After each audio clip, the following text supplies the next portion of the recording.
بسم اللہ الرحمن الرحیم۔ حدیث نمبر 56۔ حضرت صلی اللہ علیہ وسلم نے فرمایا، بے شک تو جو کچھ خرچ کرے اور اس سے تیری نیت اللہ کی رضا حاصل کرنی ہو تو تجھ کو اس کا ثواب ملے گا، یہاں تک کہ اس پر بھی جو اب تو اپنی بیوی کے منہ میں ڈالے۔ حدیث نمبر 57۔ حضرت صلی اللہ علیہ وسلم سے میں نے نماز قائم کرنے اور زکوٰۃ ادا کرنے اور ہر مسلمان کی خیر خواہی کرنے پر بیعت کی۔ حدیث نمبر 58۔ جس دن مغیرہ بن شعبہ حاکم کوفہ کا انتقال ہوا تو خطبے کے لیے کھڑے ہوئے اور اللہ کی تعریف اور خوبی بیان کی اور کہا، تم کو اکیلے اللہ کا ڈر رکھنا چاہیے، اس کا کوئی شریک نہیں، اور تحمل اور اطمینان سے رہنا چاہیے اس وقت تک کہ کوئی دوسرا حاکم تمہارے اوپر آئے، اور وہ ابھی آنے والا ہے۔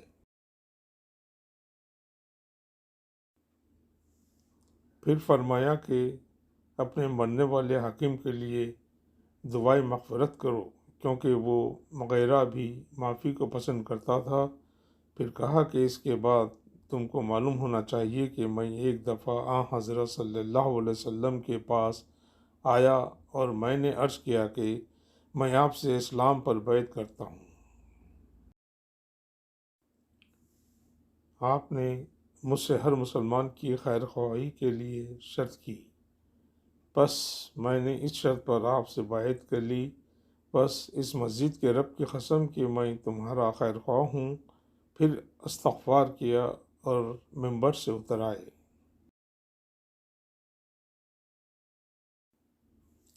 حدیث نمبر 59۔ ایک بار حضرت صلی اللہ علیہ وسلم لوگوں میں بیٹھے ہوئے ان سے باتیں کر رہے تھے، اتنے میں ایک دیہاتی آپ کے پاس آیا اور پوچھنے لگا کہ قیامت کب آئے گی؟ آپ صلی اللہ علیہ وسلم اپنی گفتگو میں مصروف رہے۔ بعض لوگ جو مجلس میں تھے کہنے لگے، آپ صلی اللہ علیہ وسلم نے دیہاتی کی بات سنی لیکن پسند نہیں کی، اور بعض کہنے لگے کہ نہیں، بلکہ آپ نے اس کی بات سنی ہی نہیں۔ جب آپ اپنی باتیں پوری کر چکے تو میں سمجھتا ہوں کہ آپ صلی اللہ علیہ وسلم نے یوں فرمایا، وہ قیامت کے بارے میں پوچھنے والا کہاں گیا؟ اس دیہاتی نے کہا، حضور میں موجود ہوں۔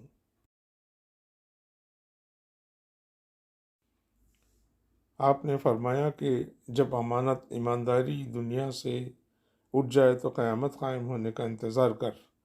اس نے کہا، ایمانداری اٹھنے کا کیا مطلب ہے؟ آپ صلی اللہ علیہ وسلم نے فرمایا کہ جب حکومت کے کاروبار نالائق لوگوں کو سونپ دیے جائیں تو قیامت کا انتظار کر۔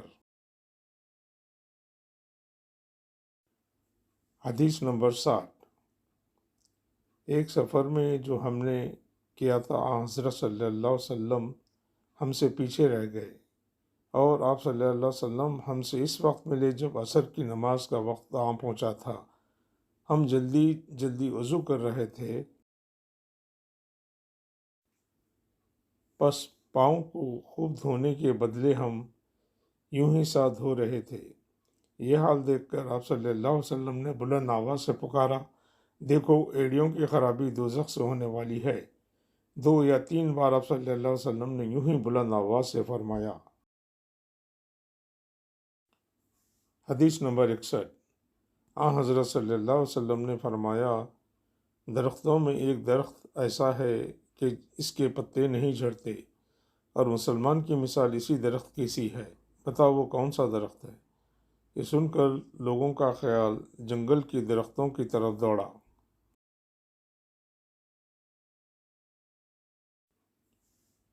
عبداللہ رضی اللہ عنہ نے کہا، میرے دل میں آیا کہ وہ کھجور کا درخت ہے، مگر میں اپنی کم سنی کی شرم سے نہ بولا۔ آخر صحابہ نے حضرت صلی اللہ علیہ وسلم ہی سے پوچھا کہ وہ کون سا درخت ہے؟ آپ نے فرمایا کہ وہ کھجور کا درخت ہے۔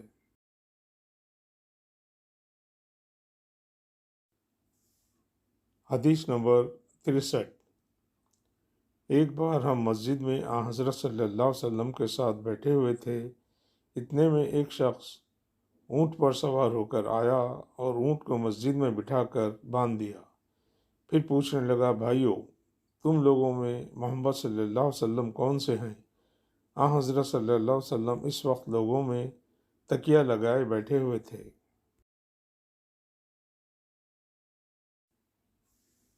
ہم نے کہا، حضرت محمد صلی اللہ علیہ وسلم یہ سفید رنگ والے بزرگ ہیں جو تکیہ لگائے ہوئے تشریف فرما ہیں۔ تب وہ آپ سے مخاطب ہوا کہ اے عبد المطلب کی فرزند، آپ صلی اللہ علیہ وسلم نے فرمایا، کہو میں آپ کی بات سن رہا ہوں۔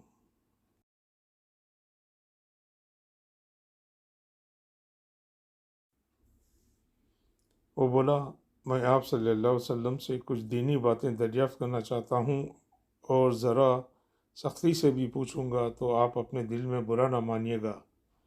آپ صلی اللہ علیہ وسلم نے فرمایا، نہیں، جو تمہارا دل چاہے پوچھو۔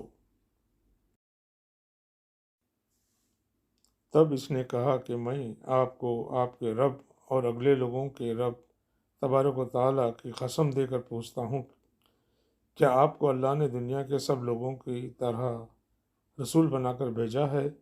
آپ صلی اللہ علیہ وسلم نے فرمایا، ہاں یا میرے اللہ۔ پھر اس نے کہا، میں آپ صلی اللہ علیہ وسلم کو اللہ کی قسم دیتا ہوں کہ کیا اللہ نے آپ کو رات دن میں 5 نمازیں پڑھنے کا حکم فرمایا ہے؟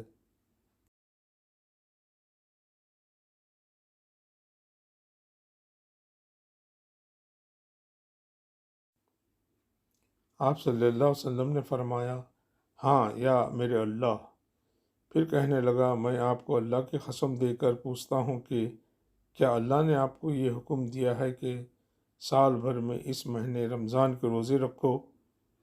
آپ صلی اللہ علیہ وسلم نے فرمایا، ہاں یا میرے اللہ۔ پھر کہنے لگا، میں آپ صلی اللہ علیہ وسلم کو اللہ کی قسم دے کر پوچھتا ہوں کہ کیا اللہ نے آپ کو یہ حکم دیا ہے کہ آپ ہم میں سے جو مالدار لوگ ہیں ان سے زکوٰۃ وصول کر کے ہمارے محتاجوں میں بانٹ دیا کریں؟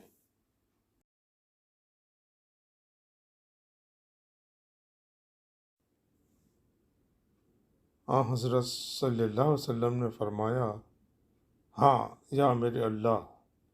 تب وہ شخص کہنے لگا، جو حکم آپ صلی اللہ علیہ وسلم اللہ کے پاس سے لائے ہیں، میں ان پر ایمان لایا، اور میں اپنی قوم کے لوگوں کا جو یہاں نہیں آئے ہیں بھیجا ہوا تحقیق حال کے لیے آیا ہوں۔ میرا نام زمام بن ثعلبہ ہے، میں بنی سعد بن بکر کے خاندان سے ہوں۔ اس حدیث کو لیث کی طرح موسیٰ اور علی بن عبد الحمید نے سلیمان سے روایت کیا، انہوں نے ثابت سے، انہوں نے عن سے، انہوں نے یہی مضمون حضرت صلی اللہ علیہ وسلم سے نقل کیا ہے۔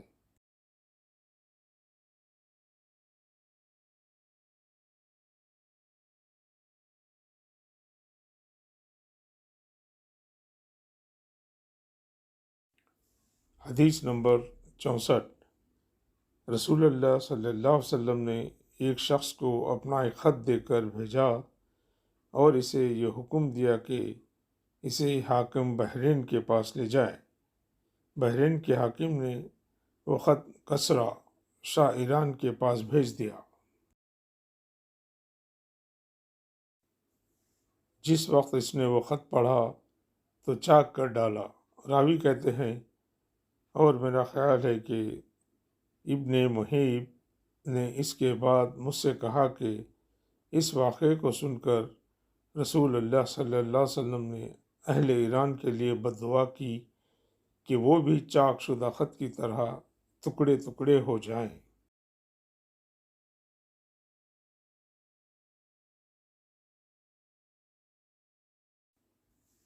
حدیث نمبر 65۔ رسول اللہ صلی اللہ علیہ وسلم نے کسی بادشاہ کے نام دعوت اسلام دینے کے لیے ایک خط لکھا یا لکھنے کا ارادہ کیا تو آپ صلی اللہ علیہ وسلم سے کہا گیا کہ وہ بغیر مہر کے خط نہیں پڑھتے، یعنی بے مہر کے خط کو مستند نہیں سمجھتے۔ تب آپ صلی اللہ علیہ وسلم نے چاندی کی انگوٹھی بنوائی۔